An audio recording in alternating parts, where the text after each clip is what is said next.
నమస్తే అండి, welcome to Shri kitchen. నేను ఇప్పుడు గుత్తి దొండకాయ చేద్దామని రెడీ అయ్యానండి. ఇదిగోండి గుత్తి దొండకాయకి దీంట్లో స్టఫ్ చేసుకోవడం, మనం ఏదైతే అనుకుంటున్నామో అది తీసి స్టఫ్ చేసుకోవటమే. దానికి కావాల్సిన పదార్థాలు ఏంటో ఒకసారి చూద్దాం. గుత్తి దొండకాయ చేయడానికి ముందు పెట్టడానికి స్టఫ్ చేయడానికి పచ్చిపప్పు నేను నానబెట్టానండి. పచ్చిపప్పు, అల్లం, మిరియాలు. అంటే మిరియాలు ఎందుకు తీసుకున్నాయంటే పచ్చిమిరపకాయలు కానీ ఎండుమిరపకాయలు కానీ లేవండి, అయిపోయినాయి. అందుకని చెప్పేసి స్పైసీగా ఉండటానికని చెప్పేసి కొంచెం మిరియాలు తీసుకున్నాను. దాంతోపాటు అల్లం ముక్క, జీలకర్ర, ఉల్లిపాయలు. దొండకాయ కామనే, గుత్తి దొండకాయ అన్నాయి కాబట్టి 4 పక్షాలకి కట్ చేశాను. మరి ఈ ములక్కాయ టమాటా ఎందుకు అంటున్నారా? టమాటా రసం విత్ ములక్కాయ అని చెప్పేసి అది కూడా చేద్దామని ఇవాళ ప్రిపేర్ అయ్యాను అనమాట. ఈరోజు ఆ 2 రెసిపీలు చూపిస్తాను, చూడండి. ఇప్పుడు జార్లోకి ఈ నాన్నాయండి, చూడండి. ఇది నేను మార్నింగ్ ఇవాళ అట్టేసానండి, అది పచ్చడిది అనమాట. దాంట్లోనే వేసేస్తున్నాను. పచ్చిపప్పు నాంది కాబట్టి దీన్ని మిక్సీ పట్టుకోవాలి.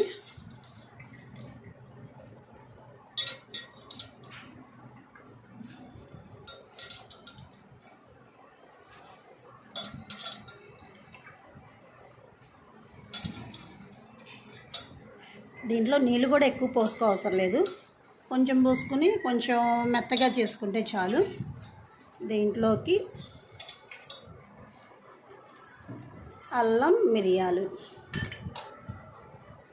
జీలకర్ర,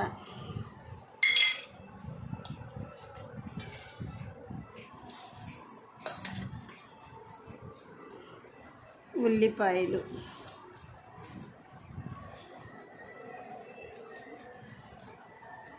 నేను 3 పాయలు మీడియం సైజు ఉన్నవి తీసుకున్నానండి. ఇట్లా లావుగా కట్ చేసుకోవాలి, ఎందుకంటే ఆల్రెడీ మిక్స్ వేసేస్తాం కాబట్టి మెత్తగా మెదిగిపోతుంది కాబట్టి అవి వేసుకుంటే చాలు. కొంచెం కరివేపాకు,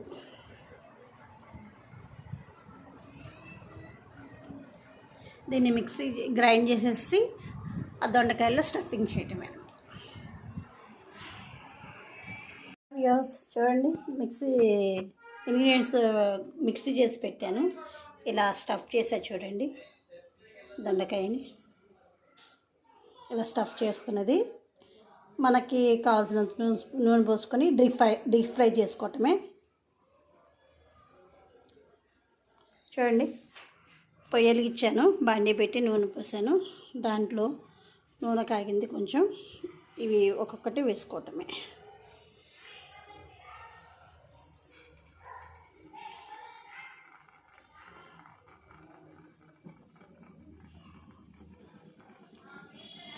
అన్నట్టు చెప్పడం మర్చిపోయండి, ఇందాక ఇవి పచ్చిపప్పు ఇవన్నీ వేసాయి కదా, దాంట్లో కొంచెం ఉప్పు కూడా వేసుకోవాలి ఈ పిండిలోకి.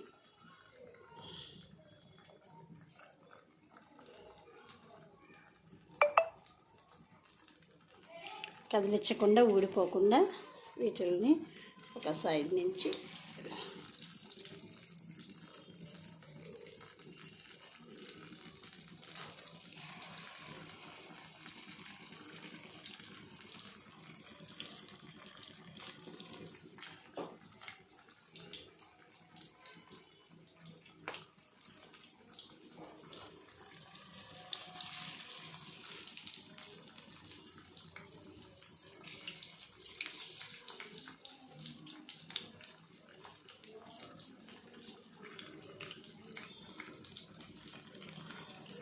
గుత్తి దొండకాయ, పచ్చిశనగపప్పు విత్ ఉల్లిపాయ.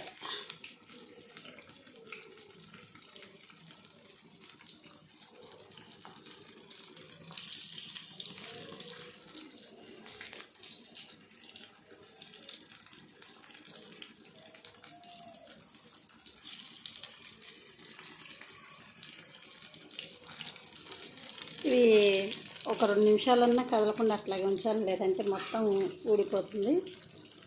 అందుకని నేను స్పూన్తో రిమైనింగ్ వేయాలి కాబట్టి కొంచెం పక్కన జరుపుతున్నాను.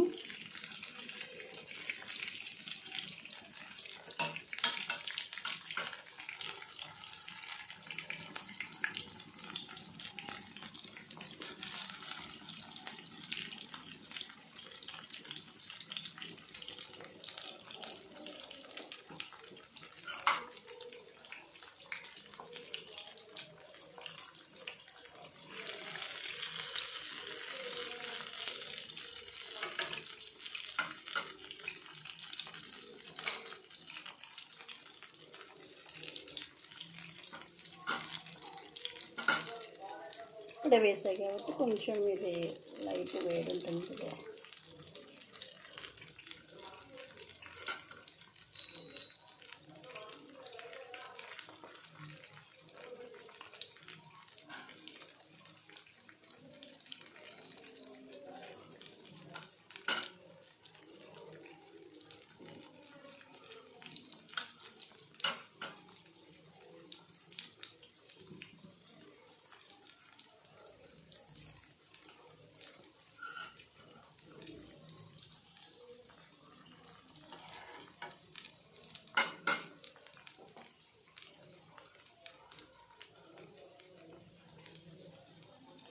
కొంచెం హై ఫ్లేమ్లో పెడదాం.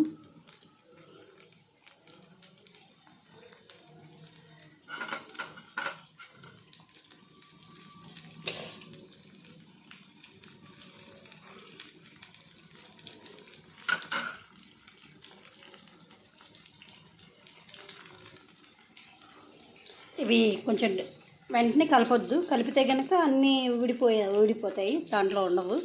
అందుకని ఒక 5 మినిట్స్ హైలో పెట్టేసి సిమ్లో పెట్టి మూత పెట్టుకుంటే కొంచెం మగ్గుతుంది. ఆ తర్వాత కొంచెం ఏదైనా స్పూన్తో కొంచెం చిన్నగా ఇప్పుడు నేను జరిపినట్టుగా జరపాలి. ఫ్రెండ్స్, ఇప్పుడు ఎర్రగా ఎగిన రెండో సైడ్కి మార్చాను. జాగ్రత్తగా స్పూన్తో ఇలా తిప్పుకోవాలి, లేదంటే ఇది గొంది ఇలా ఊడిపోతుంది. స్టఫింగ్ పెట్టుకుంటే ఇలా రోస్ట్ క్రిస్పీగా బాగుంటుంది. ఇప్పుడు రిమైనింగ్ అలా 5 నిమిషాల తర్వాత మళ్ళీ తిప్పుకోవాలి. దాని మీద కారం జల్లి తీసేసుకోవడం. మళ్ళీ నేను ఇప్పుడు పైన అన్నిటి మీద కొంచెం ఉప్పు చల్లుతున్నా చూడండి. ఎందుకంటే దొండకాయ ముక్కలకి ఉప్పు పెట్టాం కదా, అందులో నేను దొండకాయ ముక్కలు కట్ చేసిన తర్వాత ఆ లోపల ముక్కకి ఉప్పు రాశాను అన్నమాట. చూడండి,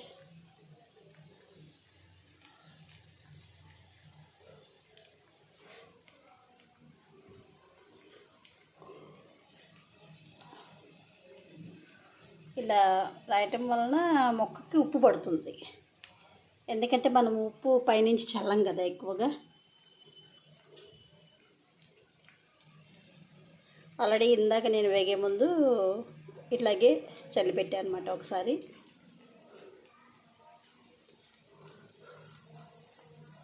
చూడండి, ఫైనల్గా వేగిపోయింది.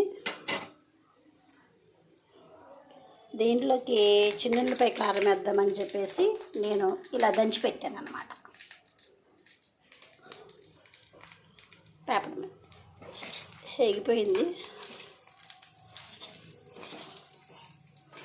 పైనుంచి కొంచెం ఉప్పు అలా చల్లి ఆ కారం వేస్తే సరిపోతుంది.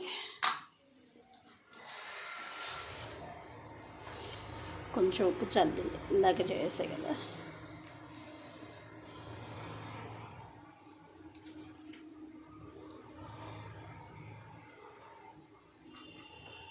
చిన్నులపై కారం వేసేద్దాం.